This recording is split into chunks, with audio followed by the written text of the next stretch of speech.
Vamos convidar, então, agora o Raul Marcelo, pela ordem aqui, integrante da coordenação de campanha do candidato Plínio de Arruda Sampaio, do PSOL. Raul, por favor.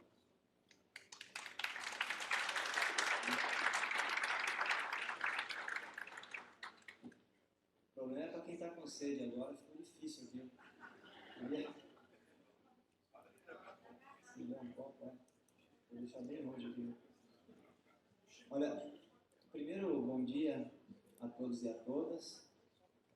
Quero dizer que para nós é uma satisfação poder estar aqui para apresentar um pouco do que o Plínio vem dizendo, né? Naquele 1 minutinho de televisão, de forma bem sintética, apresentar aqui com um pouco mais de tempo. Queria dizer que o Plínio também me ligou ontem, André, e disse que ficou muito sentido ele não poder estar aqui para prestigiar o evento. Ele tem muito respeito pela tua pessoa, sabe disso, pela todas as entidades que estão organizando essa atividade. O Plínio já está com 80 anos, esteve ontem no Nordeste para debater a questão do desenvolvimento do Nordeste no canal de televisão do SBT e não pôde estar aqui, mas pediu que eu transmitisse aqui a vontade que ele tem, apesar da idade já avançada, em poder transmitir um pouco das ideias que nós temos para o nosso país. Eu sou Raul Marcelo, contribuí no processo de elaboração das nossas propostas, eu ocupo a liderança da bancada do PSOL aqui na Assembleia Legislativa e vou expressar um pouco aqui das linhas gerais de como que nós estamos enxergando esse processo. Primeira questão é que o Érico Hobsbawm tem dito, que é o maior historiador vivo hoje, tem dito que uma das coisas que está assustando ele é a apatia, principalmente de uma parcela importante dos jovens do nosso tempo. E eu considero que um pouco disso é em função da despolitização da própria política. E a política, vocês sabem, é um conflito de interesse. A democracia é que a possibilidade que esse conflito de interesse se expresse na arena pública, né, através de um processo de mediação em que as pessoas não cheguem às vias de fato. Portanto, esse conflito de interesses, ele vem em função do advento do marketing, sendo escondido a cada processo eleitoral que passa. E hoje as campanhas estão se tornando, na verdade, grandes peças publicitárias que mais parecem um comercial de sabonete, uma caixa de óleo, por aí vai. E isso, na minha avaliação, é que tem contribuído, e não é só minha, é desse historiador, que deu uma contribuição enorme para a civilização, com obras fantásticas, como Era do Extremo, Era das Revoluções, e um esforço enorme para interpretar a nossa sociedade. Eu queria aqui tratar do núcleo duro da política, que eu acho que é isso que interessa, o centro do debate. Né? O que está acontecendo com o Brasil, quais são os interesses que estão em jogo e qual é o cenário que nós estamos entendendo que estão sendo colocados e os desafios do nosso povo.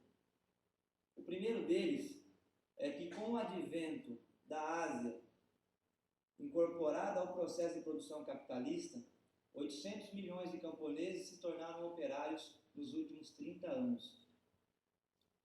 Esses operários produzem manufaturas a preço baixíssimo, o yuan é extremamente desvalorizado, o trabalhador chinês ganha em média 60 centavos de dólar por hora, e o governo dos Estados Unidos, através da emissão sem limite de dólares, financia essa produção e o povo norte-americano consome essas quinquilharias que são produzidas na Ásia.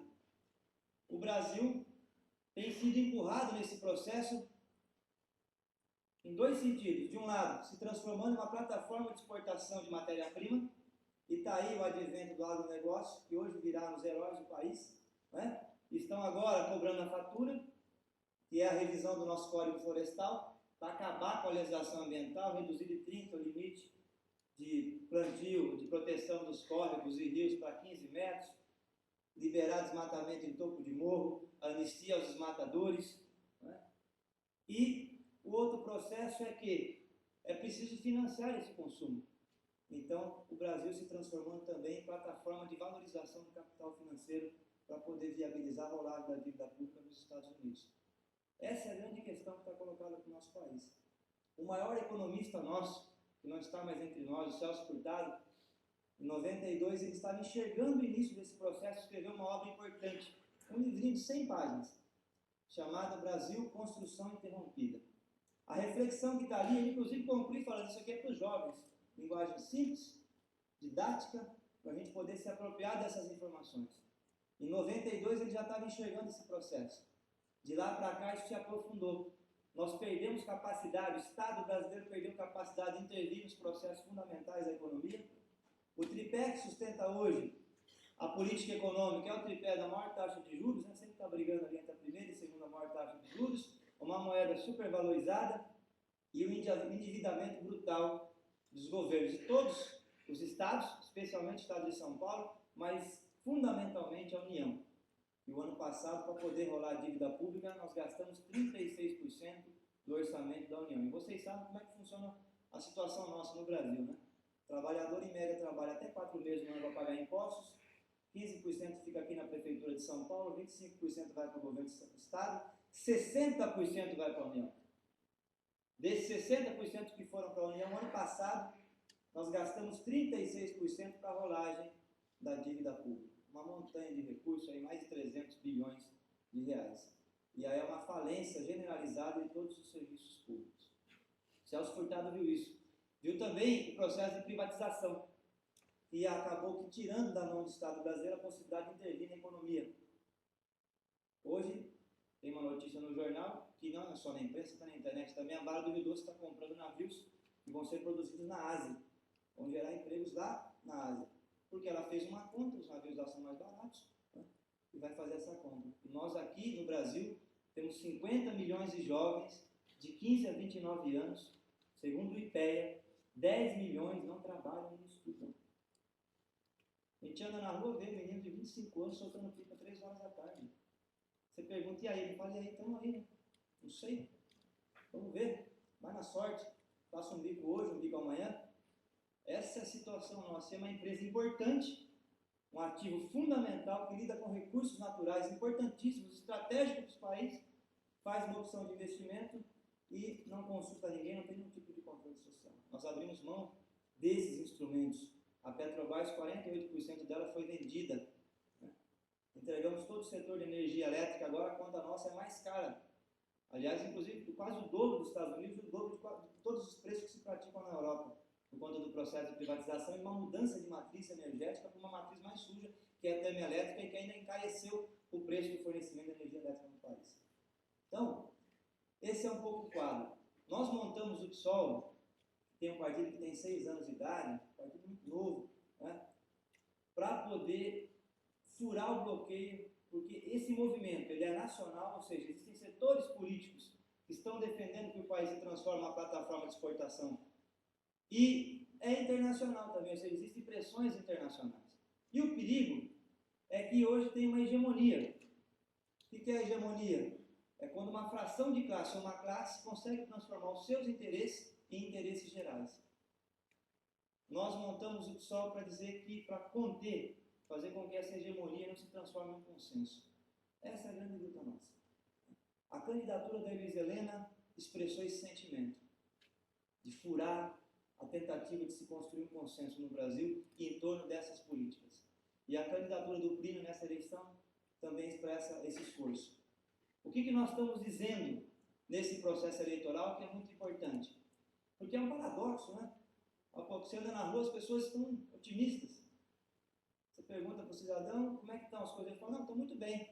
Aí você fala, mas como é que está a educação? Ele fala, a educação está ruim. Eu fico numa escola que tem 50 alunos na sala de aula, está na 8ª série, não consegue ler direito, né? E como é que está o emprego? Ah, também, então eu estou aí fazendo bico, estou marretando no final da feira, estou, né, lutando contra a fiscalização da prefeitura. Né? Como é que está a saúde? Ah, minha esposa precisou fazer um exame, né? Demorou 6 meses para conseguir a consulta e está 2 anos esperando. Né? Então, isso é um paradoxo a situação nossa. População otimista, mas a realidade concreta é outra. Nós estamos colocando 2 pontos fundamentais que expressam esse paradoxo. De um lado, a propaganda. Nós vivemos uma sociedade de massa, os meios de comunicação de massa têm um peso fantástico na ideia que as pessoas têm da sociedade. Né? Para quem tem alguma dúvida, é só perguntar, como já aconteceu comigo, eu tive uma amiga que namorou um mexicano, né? E ela contou para a mãe dela que tinha namorado mexicana, mas ela falou, vixe, mexicano. Por que essa impressão do mexicano? Porque todos os filmes que a gente assiste de Hollywood, o mexicano sempre é o terrorista, é o bandido, e o norte-americano é o herói, é aquele que vai salvar, enfim. Então isso é um meio de comunicação de massa, a pressão. E de fato no Brasil, para construir essa hegemonia em cima dessas pedras fundamentais, está sendo feita muita propaganda em torno disso. Muita propaganda. Isso tem beneficiado, na minha avaliação, esse sentimento hoje quase que carnavalesco em torno do processo eleitoral. A Olimpíada está aí, a Copa do Mundo, né? A reedição dos anos 70, daquele Brasil que vai para frente. E, por outro lado, algumas medidas que, de fato, são diferentes dos últimos, que nós tivemos uma divisão, 8 anos do PSDB e 8 anos de PT. Tem uma diferença aí. Eu comecei minha militância política na igreja, galera. E essa diferença não é pouca coisa. No final de semana, domingo, o padre na sacristia organizava a lista das pessoas que não tinham que comer, cada fiel levava um saco de arroz e tal, e aí fazia o cadastro das famílias para poder levar a cesta básica embora. O Bolsa Família tem um impacto enorme, sim. A família não tinha nada, né? Tinha que pedir de casa em casa para se alimentar, hoje ela tem de 40 a 130 reais por mês. Uma política importante. De fato mudou um pouco a vida dela, ela tem o cartão agora para se alimentar. Também não existia no Brasil o crédito consignado. Os juros de 1,6%, 20 milhões de trabalhadores acessaram esse crédito consignado. E puderam trocar a geladeira, comprar um micro-ondas, comprar a televisão, financiar o carro em 80 prestações. Né?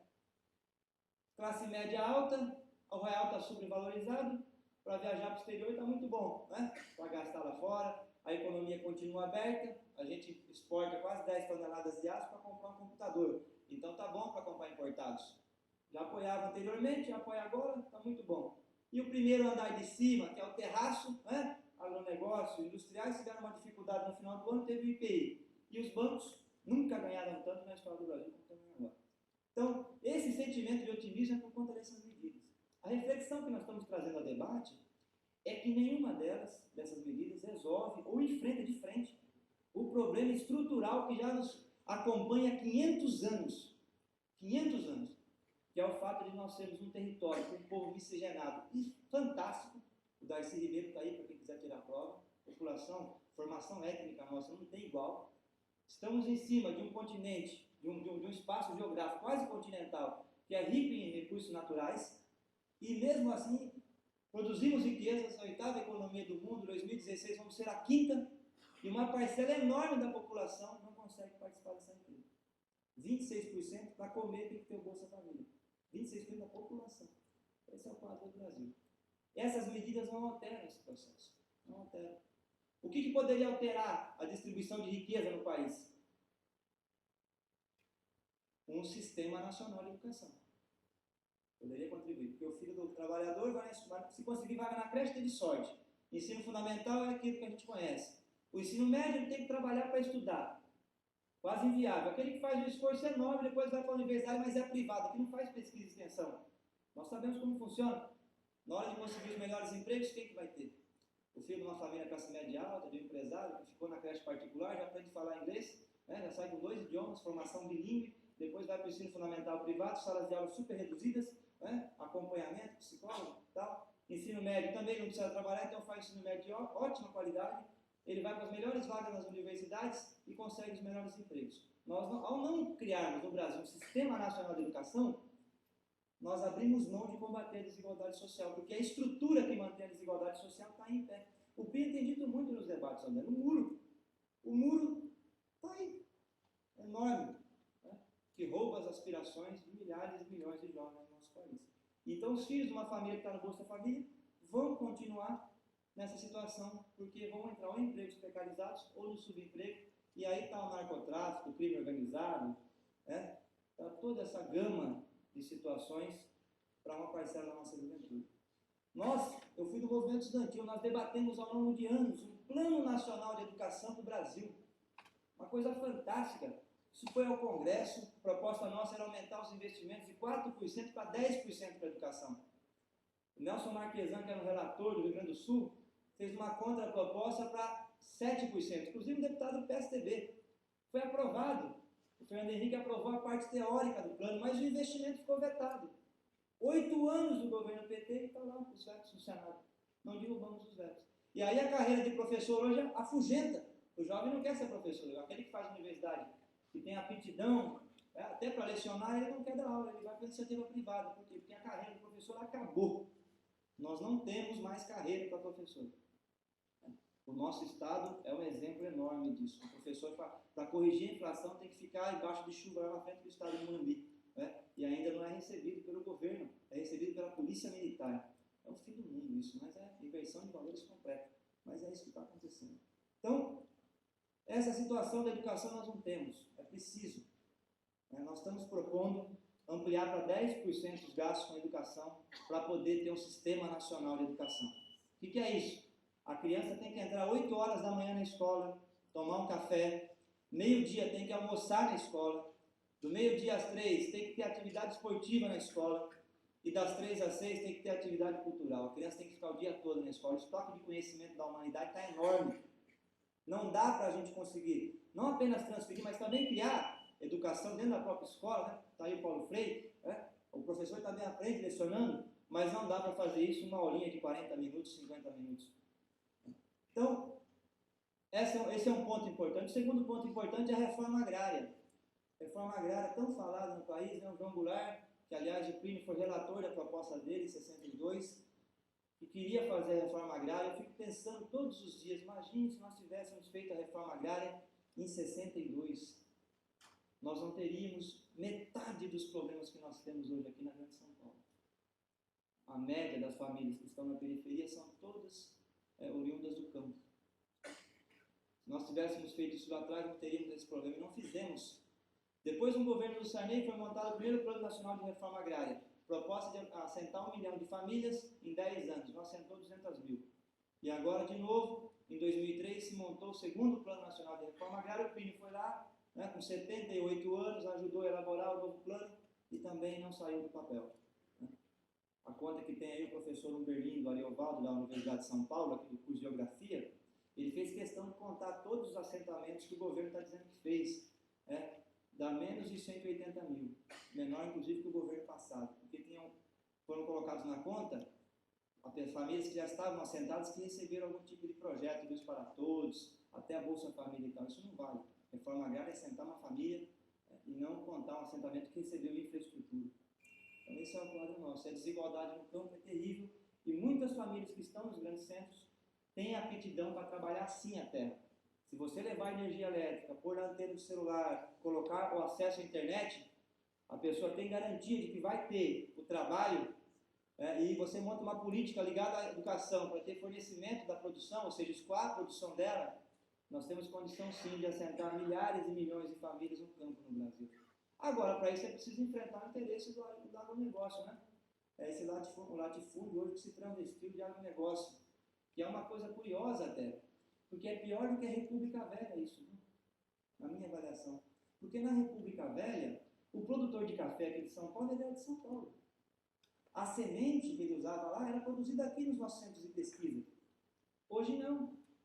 Hoje é um empresário que às vezes vem de outro país, está aqui.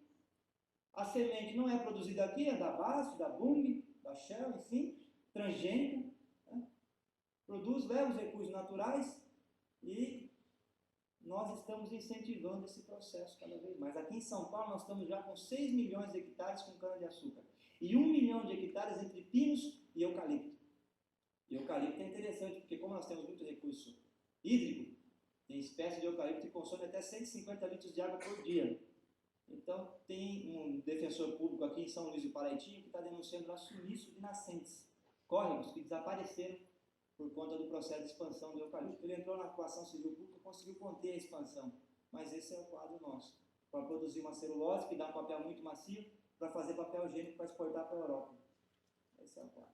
Então, reforma agrária é importante. Nós defendemos uma reforma agrária com limite de 1.000 hectares por famílias no Brasil, como aliás está sendo feito agora pelo plebiscito. Estamos defendendo também um projeto de incentivo à habitação popular. Porque nós temos um quadro que é dramático no Brasil. Eu achava que era muito. A Fundação João Pinheiro Guimarães fala em 8 milhões de famílias que não têm casa para morar, né? O governo lançou Minha Casa Minha Vida, 18 milhões de pessoas fizeram cadastro lá. E olha, pela internet. Tá, porque tem muito jovem hoje que está casando e está morando no fundo da casa dos pais. Essa é uma realidade hoje nas periferias do país inteiro. É muito maior o problema. Tem muita gente que mora em área de manancial, aqui no Pantanal, em São Paulo, no bairro, que ficou 3 meses alagado. Né? Pessoas que moram em cima de manancial, em cima de lixão, como no Morro do Bumba, no Rio de Janeiro, beira de encosta, margem de córrego. Então, um problema gravíssimo. E lançou o projeto Minha Casa Minha Vida. Uma iniciativa interessante. A gente foi olhar o projeto, dá 1 milhão de casas, 600 mil são casas para classe média alta, acima de R$1 milhão. 400 mil são para quem ganha acima de 3 salários mínimos. A CDHU aqui em São Paulo, que cobra em torno de 30, 50 reais por mês, tem uma dívida enorme, as pessoas não conseguem pagar a CDHU. E eu acompanho isso porque todo ano a Assembleia vota lá 1% de ICMS para a CDHU, e a gente acompanha as contas, 20 mil casas novas por ano, que consegue fazer, porque o recurso é pouco, né? E as famílias não conseguem pagar o valor. Então, o projeto habitacional no Brasil, e nós estamos propondo isso, é um projeto para cobrar o valor simbólico. E até não cobrar nada. E amarrar a escritura da casa, se no caso não for cobrar nada, para que a pessoa não possa vender depois, fique ali, permaneça ali pelo menos por um tempo. E hoje tem soluções, inclusive eu li a documentação que foi enviada aqui, né? Soluções hoje muito interessantes de casas, né? Ambientalmente sustentáveis, com captação de água da chuva, aquecedor solar, né? Todo o projeto tem um arquiteto chileno, novo, rapaz muito inteligente, uma proposta de, em vez do governo construir a casa inteira, constrói só o que é fundamental do ponto de vista da arquitetura, que a própria família depois amplia, que é o banheiro, o quarto, o arejado, enfim. Tem muitas soluções hoje sendo colocadas no debate, é possível você ter um projeto habitacional, e tem mão de obra no Brasil. Nós temos 10 milhões de jovens que estão com braços cruzados, querendo trabalhar. E qual que é a questão de fundo de tudo isso? É que nós somos um país muito rico, com muito recurso, só que a capacidade de investimento nosso está reduzida. Nós estamos sem capacidade de investimento. É por isso que todos os projetos que a gente olha, os projetos sociais, eles são todos muito pequenos. São projetos bem simples, né? Projetos que não conseguem dar conta da complexidade das tarefas que estão colocadas para o Brasil. Então, você olha, todos eles são soluções, um arremedo de solução. Qual é a questão central? Nós estamos defendendo um enfrentamento ao núcleo central do que articula hoje essa hegemonia que está colocada na sociedade brasileira, que é o que? O enfrentamento daquelas famílias, pouquíssimas, e também das famílias de fora, que estão vivendo do rentismo no país. Estão vivendo como os agiotas vivem, especulando com a dívida. É preciso fazer esse enfrentamento. É um enfrentamento duro. Eu acho, inclusive, já escutei isso até do Plínio, que o Lula tem sensibilidade social, mas não tem coragem para enfrentar essa questão. Não teve. Aliás, Celso Furtado, na primeira entrevista que deu ao jornal Brasil de Fato, no Fórum Social Mundial, que foi lançado em Porto Alegre em 2003, quem estava lá lembra, o jornal circulou gratuitamente. Ele dizia isso: o presidente no Brasil precisa ter coragem para enfrentar o núcleo central que articula essa política. E o que significa isso? Significa dizer que tem recursos para fazer esses investimentos, que eu disse aqui.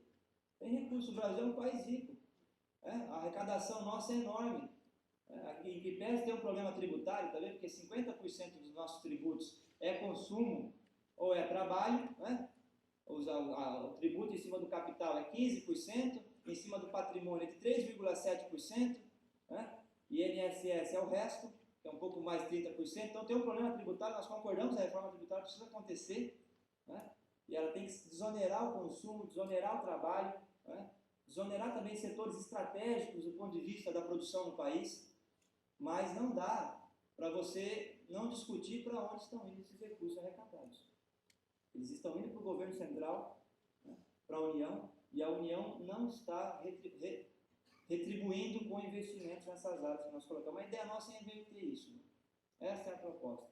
Né? Nós não temos força para fazer isso hoje. Vocês sabem a realidade, né? Estamos com menos de 1 minuto na televisão, está até difícil de ter tempo para explicar toda essa situação, mas é um processo de construção. Eu digo muito, no interior as pessoas gostam muito dessa expressão, que nós só não estamos plantando alface, nós estamos plantando jabuticabeira. É um projeto. Né? A ideia é aprofundar as relações com os setores organizados da sociedade, aprofundar as nossas relações com a intelectualidade, para poder, no próximo momento, ter força para comprar essa briga. Qual é a briga? É reduzir drasticamente a taxa de juros, fazer o que a Constituição prevê, que é a auditoria na dívida, prevê a Constituição, que hoje não foi feita. O Equador, o Rafael Correa, primeiro ato de governo foi fazer uma investigação sobre a dívida. Os Kirchner, na Argentina, a dívida era de 190 bilhões de dólares, baixaram para 120. Aí libera o Estado para poder fazer investimento. Porque essa tese, e o Celso Furtado estava vendo isso também em 92, essa tese que o mercado vai resolver, né, de que o setor financeiro vai chegar no Vale do Ribeira, que é a maior reserva, o bioma mais importante nosso aqui, está lá a Mata Atlântica, dos 7% que restou no país, 20% está ali.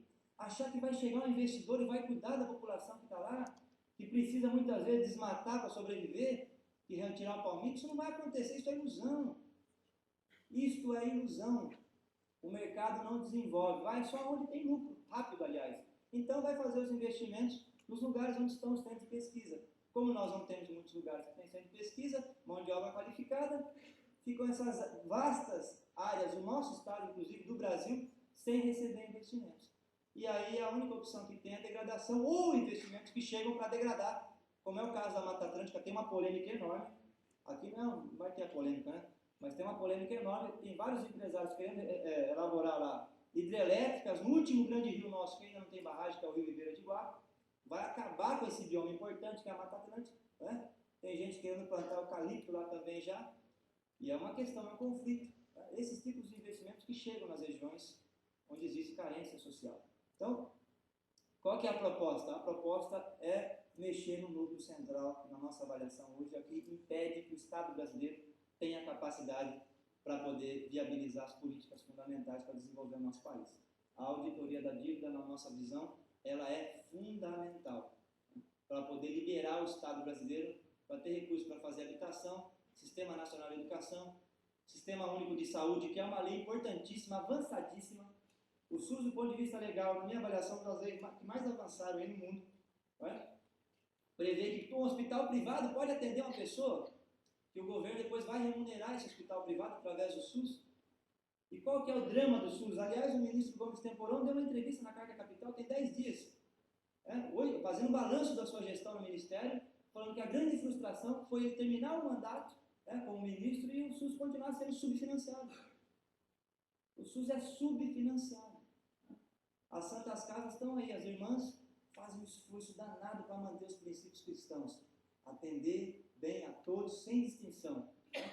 Só que elas são obrigadas a fazer a segunda porta do plano. Porque se for atender só o SUS, fecha. Nós aprovamos na Assembleia, ela todo ano está aprovando agora 200 milhões, porque até o plano não está dando conta, mas se não atender o plano, 200 milhões para poder ajudar as Santas Casas. Se não tiver o plano, a Santa Casa fecha a porta. Então esse é o drama do SUS hoje. Né? E é terrível, porque a classe média alta, quem tem recursos, vai no setor privado. E o Brasil é o único país que restitui 100% do gasto com saúde com imposto de renda. Então é muito fácil, né? Vai, gasta no setor privado, restitui depois do imposto de renda 100%. Os sindicalizados, os trabalhadores formais, os sindicatos fazem uma luta, e os militares foram responsáveis por isso, porque empurraram os sindicatos para os planos de saúde, fazem uma luta para ter um bom plano. E os 30% da população que estão à margem desse processo ficam apenas com o SUS como opção. Então esse é o drama nosso. E não tem nenhum ator político organizado no país para discutir isso. Os servidores que existem estão sendo colocados no limbo, vou usar aqui o linguajar da política, no limbo. Por quê? Porque agora com o advento das organizações sociais, que parece até bonito, né? Administrando os hospitais, não tem mais a figura do servidor concursado. Agora tudo terceirizado. Aliás, o presidente do Tribunal de Contas aqui em São Paulo disse, numa consulta que foi feita a ele, que isso aí é a porta da entrada da privatização do sistema. Esse ano nós vamos gastar 12 bilhões de reais com saúde aqui em São Paulo, 2 bilhões são para essas organizações sociais. Não. E lá em Brasília está se discutindo a Fundação Privada de Direito Público. É muito parecido com a organização social, tem uma mudança, mas enfim, em vez de contratar pelo artigo 37, entrega para o setor privado para fazer com a saúde nossa, que é um direito benemerência. Né? E na nossa avaliação isso não pode acontecer. Portanto, eu queria fechar aqui, acho que eu já passei do tempo, colocando que o ponto fundamental para nós é esse. Né? A ideia é conseguir arregimentar força para enfrentar o núcleo duro dessa política no próximo período, que na nossa avaliação é ela que articula as demais e que inviabiliza o Estado brasileiro e também, por consequência, os estados e as prefeituras de investimentos nas áreas sociais. E para concluir, Queria aqui dialogar com uma questão que o Raí levantou que é importante, sobre o esporte e a educação. Porque está na hora de nós responsabilizarmos, principalmente, não apenas o Estado, né, que é importante, que hoje, infelizmente, está dissociado da política educacional da política de esporte, mas também os clubes, em particular o esporte que é mais popular no Brasil, que é culturalmente, está introjetado no cotidiano da população, que é o futebol. Hoje está uma vergonha a situação dos atletas, das crianças, adolescentes, que no sonho de tentar ser um Neymar, acaba abandonando os estudos e depois é obrigado a vender picolé para poder sobreviver. Entendeu? Ou um desses que acaba virando uma referência, até embaixador do país afora, e vai como um atleta, não como um cidadão. São poucos. É preciso fazer uma inversão, porque nós estamos aí na Olimpíada, na Copa do Mundo. Nosso partido, inclusive, conseguiu aprovar uma lei aqui, que está em vigor hoje no Estado, que responsabiliza os clubes para mandar de futebol, para mandar os atletas menores de 18 anos para a escola. Isso é um esforço que nós estamos querendo fazer. É um pouco das nossas impressões. Também tem o debate da corrupção que vocês conhecem, né? Os 3 deputados do Parlamento Brasileiro foram eleitos melhores na questão, por combaterem muito forte a corrupção. Também é um compromisso nosso, agradecer por todas as entidades e dizer que nós concordamos em tudo que foi levantado aqui, de cima e embaixo. Tá? Muito obrigado, pessoal.